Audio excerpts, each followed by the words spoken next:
आतिश कारहान की जिंदगी में आने वाली इस नई लड़की का नाम मोनिका होता है।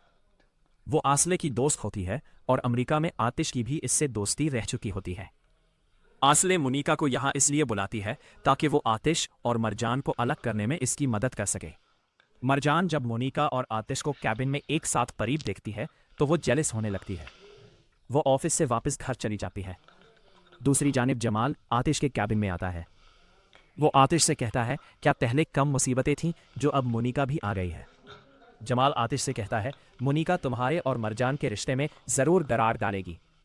जिस पर आतिश जमाल से कहता है वो आसले की मेहमान है और कुछ दिन रहकर चली जाएगी। दूसरी जानिब जजक को अपने भाई दरात और जहरा के बीच चल रही मोहब्बत का पता चल जाता है।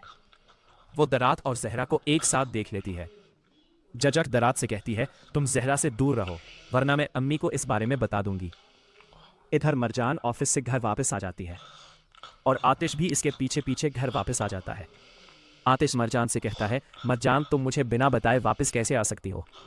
जिस पर मरजान कहती है, मिस्टर आतिश मैं तुम्हें तुम्हारे कैबिन में बताने आई थी मगर तुम अपनी इस मेहमान के साथ बिजी थे जो तुम्हारे टेबल पर बैठी थी। आतिश मरजान से कहता है, वो मेरी नहीं आसले की मेहमान है। मरजान कहती है, जो भी हो वो तुम्हारे टेबल पर बैठी थी और वो तुम्हारे बहुत करीब थी। आतिश कहता है, क्या तुम जेलस हो रही हो मरजान।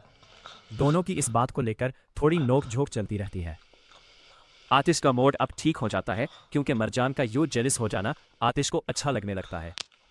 दूसरी जानिब हैदर नज़र से दोबारा पैसे मांग लेता है। जिस पर नज़र हैदर से कहता है, क्या मेरे चेहरे पर खैरात देने वाला लिखा है। नज़र कहता है, मैं तुम्हें तुम्हारा हिस्सा पहले से दे चुका हूँ। हैदर नज़र से कहता है, मुझे आतिश का माजी जानना है और मैं इसके बहुत करीब हूँ, मुझे पैसे चाहिए। जिस पर नज़र एक बार फिर हैदर को पैसे देने के लिए तैयार हो जाता है। रात का डिनर सब लोग एक साथ कर रहे होते हैं जहां मोनिका आतिश के और अपने माजी के बारे में बात करने लगती है। मोनिका कहती है, मैं और आतिश एक साथ बहुत प्यारे लगते थे। मोनिका आतिश के हाथ पर अपना हाथ रखती है। मरजान ये देखकर फिर से जेलस होने लगती है और वो खाना छोड़कर अपने कमरे में चली जाती है। आतिश भी मरजान के पीछे पीछे कमरे में आ जाता है।